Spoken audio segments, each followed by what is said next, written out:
Ghaziabad NCR Uttar Pradesh Bharat की ओर से आचार्य भगवान के चरणों में तिरुपाल नमोस्तु नमोस्तु नमोस्तु। और जो भव्य आत्मा यूट्यूब निर्भयवाणी चैनल के माध्यम से इसका आनंद ले रहे हैं उन समस्त भव्य आत्माओं की ओर से गुरुदेव के चरणों में तिरुपाल नमोस्तु करते हुए इस कार्यक्रम को प्रारंभ कर रहा हूँ जिसका नाम है आपके सवाल गुरुदेव की जवाब। पहला प्रश्न लेकर के हमारे बीच में श्रीमती अनीता जैन, दीपक जैन, आलिपुरा दिल्ली।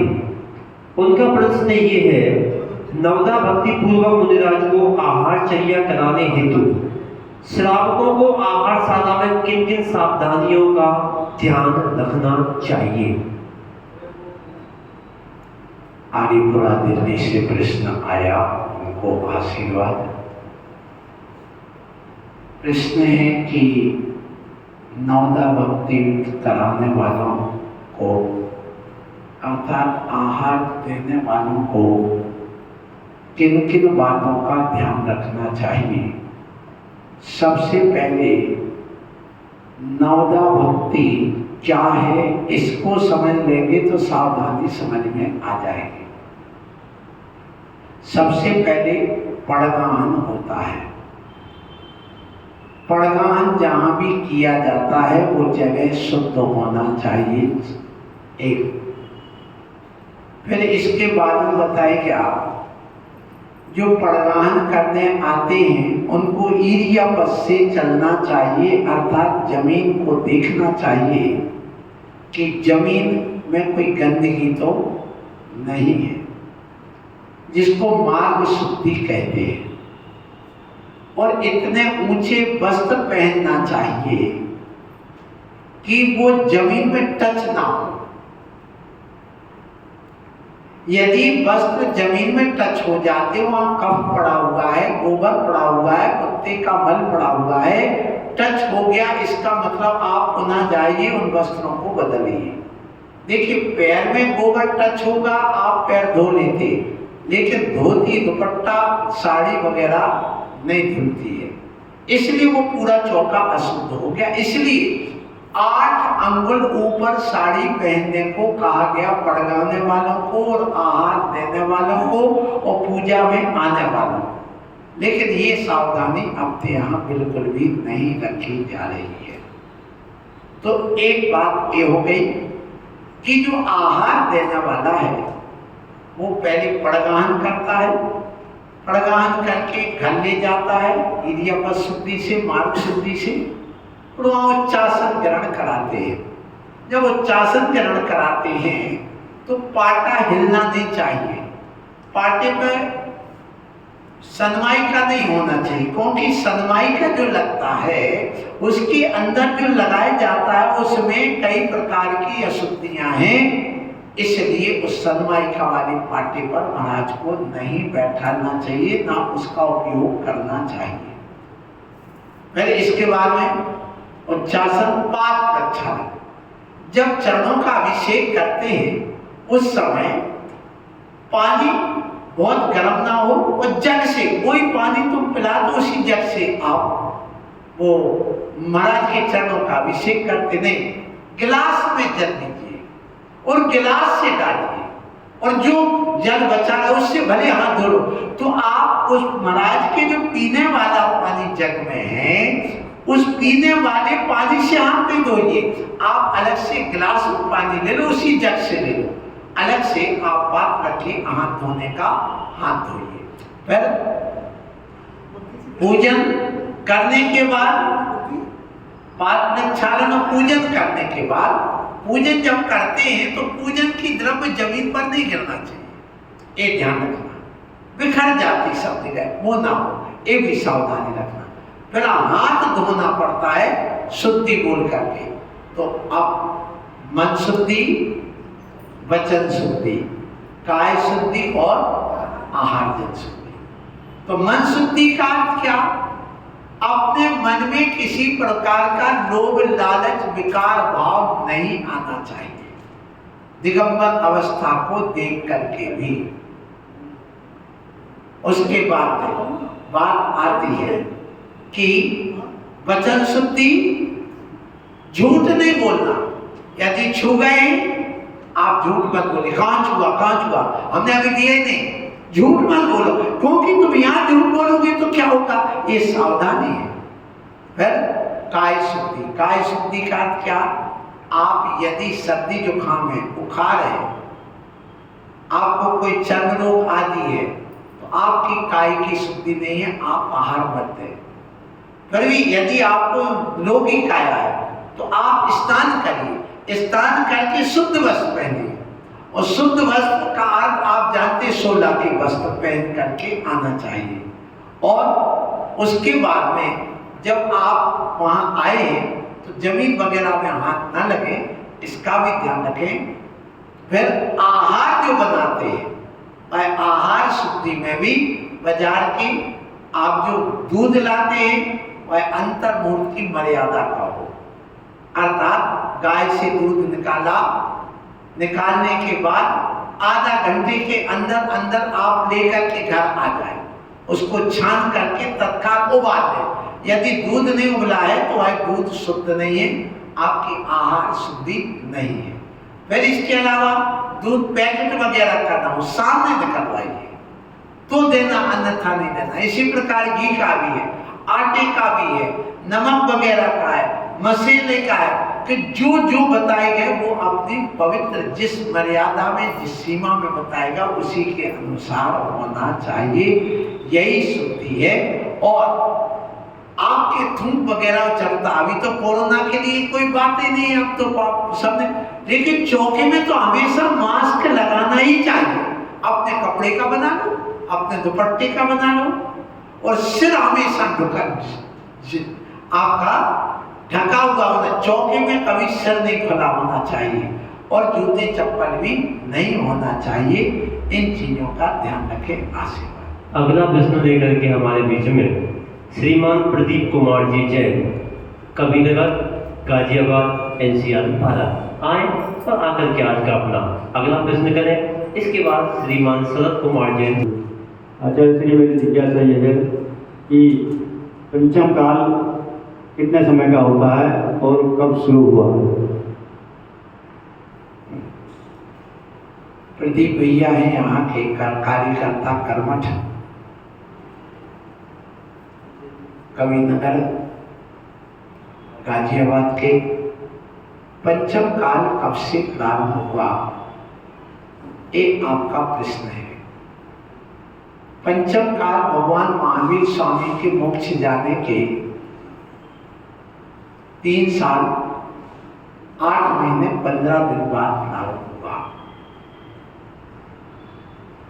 यद्यपि तीर्थंकर चतुर्थ काल के अंत में मोक्ष जाते हैं, लेकिन भगवान महावीर स्वामी 3 साल 8 महीने 15 दिन शेष रहे चतुर्थ काल के, और उतने में ही मोक्ष चले गए।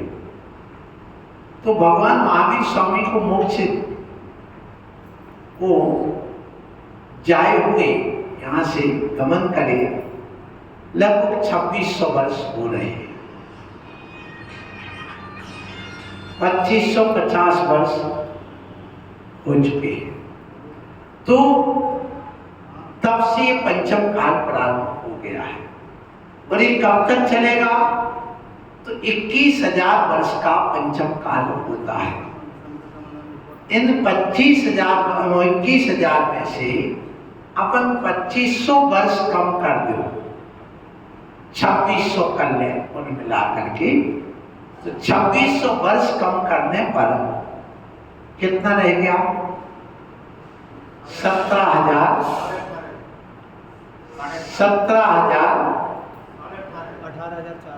18,400 वर्ष लगभग अभी है। लेकिन एक कथन ये भी है कि भगवान महावीर स्वामी को मोक्ष जाए लगभग 9,000 वर्ष हो गए मोक्ष जाने। एक कथन है कि 4,500 वर्ष हो चुके। अब है अपने अपने आकलन है, गणित है, और जब हम इनको देखते हैं जब दिल्ली जैसी स्थिति को देखते हैं, आज जो आतंकवाद फैल रहा चारों तरफ, इसको जब हम देखते हैं, हिंसा का तांडव नृत्य देखते हैं, छल कपट देखते हैं, इन बेटियों की हत्याएं देखते हैं, तो लगता है कि वास्तव में पंचम काल को 9000 हो गए, अब लास्ट की ओर है। और जब हम किसी गांव देहात में जाते तो लगता है 4000 वर्ष निकल गए, और जब हम विद्यासागर जी आदि मुनियों की संगति में जाते, देखते वहां के त्याग वृत्तियों को देखते हैं, तो ऐसा लगता है कि अभी 2500 वर्ष ही बीते हैं। जहां जैसी स्थिति देखने को मिलती है उसके अनुसार घटित हो रहा है। इसलिए अभी पंचम काल जो है चल रहा है, 17400 वर्ष बाकी है, जो प्रवाहमान है उसके अनुसार आशीर्वाद। अगला प्रश्न लेकर के हमारे बीच में श्रीमान शरद कुमार जैन, बीना में क्या अंतर है? प्रश्न ज्योति कालोनी से आया है, परिग्रह और संग्रह में क्या अंतर है? परिग्रह मूर्छा भाव को कहते हैं, परिग्रह मूर्छा भाव को कहते हैं। कोई भी पदार्थ हमारे पास में है, उस पदार्थ के प्रति जो हमारा अति अटैचमेंट लगाव होता है, चमड़ी चली जाए पर दमड़ी ना जाए, ऐसा जो भाव है वो परिग्रह कहता है।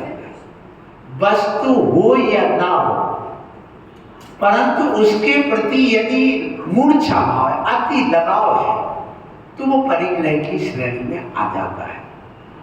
और यदि किसी ने चक्रवर्ती जैसे भरत चक्रवर्ती घर में बैठा है, कितना सारा संग्रह कर रखा, पुण्य के उदय से हो गया, फिर भी उसके प्रति लगाव नहीं, जहां जैसी जरूरत है सो दे दिया। तो संग्रह मुनि की तरह होता है और परिग्रह मालिक की तरह होता है। यही दोनों में अंतर है, क्योंकि मुनि उतना सारा इकट्ठा करके रखता, वही खाता, जोड़ घटाना करके रखता है, लेकिन उसको मालूम है कि ये मेरा नहीं है। तो मुनि की तरह संग्रह वृत्ति होती है, और एक पैसे का गड़बड़ ना हो जाए, ये कौन सोचता? मालिक। तो मालिक परिग्रही है और मुनि संग्रह वृत्ति वाला है, ये दोनों में अंतर है। अगला प्रश्न लेकर के हमारे बीच में कुमारी प्रशस्ति जैन गाजियाबाद से है। उनका प्रश्न ये है, आजकल मैंने देखा है कुछ युवा और कुछ श्रावक अपनी अनुकूलता के अनुसार देव दर्शन करते हैं, सुबह दोपहर शाम। तो देव दर्शन की विधि सुबह करना चाहिए या अपनी अनुकूलता के अनुसार? देव दर्शन प्रतिदिन सुबह करना चाहिए, अनिवार्य रूप से करना चाहिए। देव दर्शन दिन में 3 बार किया जाता है, पूर्व मध्य अपराह्न की वेला, पूर्वाचार्यों के अनुसार। हम लोगों को भी मुनियों को 3 बार दर्शन विधि बताई गई, देव वंदना कही गई है। जब मुनिराज के लिए देव वंदना अनिवार्य है, तो श्रावक के लिए तो परम अनिवार्य है। तो 3 बार की जाती है। तो सुबह भी आए आप, सूर्योदय थोड़ा सा भी उजेला हो गया तब से लेकर के 9 बजे तक 10 बजे तक आ जाए। फिर इसके बाद में दोपहर की वंदना करने के लिए आप आए, आहार भोजन आदि करके। नहीं आ पाते, चलो कोई बात नहीं, फिर शाम को आ जाओ। तो सुविधा के अनुसार भी वंदना की जा सकती, जिससे निर्विकल्पता आए, लेकिन वंदना करना चाहिए। आशीर्वाद। अगला प्रश्न लेकर के हमारे बीच में कुमारी अक्षी जैन गाजियाबाद जम्मू कुमार जी की होती है। उसका प्रश्न ये है, मुनि महाराज 24 घंटे में एक बार ही आहार क्यों लेते हैं? 24 घंटे में मुनि महाराज एक बार आहार इसलिए लेते हैं कि मुनि महाराज के 28 मूल गुण होते हैं। वो व्रत है, नियम है, संकल्प है, साधना है। तो 24 घंटे में एक बार आहार लेने का मतलब है कि मूल गुणों का पालन करना। एक भुक्ति नाम का एक विशेष गुण है मुनि महाराज का, दिगंबरत्व, स्थिति भोजन, एक भुक्ति भोजन, 24 घंटे में एक बार भोजन करना, केशौच करना, भूशयन करना, स्नान और अदंत धावन। ये जो 7 विशेष अलौकिक वृत्ति कहा इसको आगम में, लौकिक जन एक क्रिया नहीं करते, कोई नग्न नहीं रहता, सब कपड़े में रहते हैं। लेकिन हमारे दिगंबर मुनि जैन साधु दिगंबर रहते हैं, क्योंकि दिगंबर के बिना कभी मुक्ति नहीं मिलती। तो अब देखिए, एक बार भोजन करने का एक कारण तो मूल गुणों का पालन हो गया। दूसरा कारण अहिंसा व्रत की रक्षा। यदि हम बार बार भोजन करेंगे तो गृहस्थ हिंसा का काम ज्यादा करेगा, आरंभ सारंभ ज्यादा होगा। तीसरा कारण कि हम बार बार भोजन करेंगे तो हमारे शरीर में धातु उपधातु का निर्माण होगा, और जब धातु उपधातु का अधिक निर्माण होगा तो हमारे अंदर विकार भाव पैदा होगा, हम इंद्रिय विजय नहीं बन पाएंगे। तो इंद्रियों के विजय प्राप्त करने के लिए भी एक बार भोजन किया जाता है, और अहिंसा व्रत और अपने जो मूल गुण हैं उनके पालन करने के लिए मुनिराज एक बार भोजन करते हैं। आशीर्वाद। आज का कार्यक्रम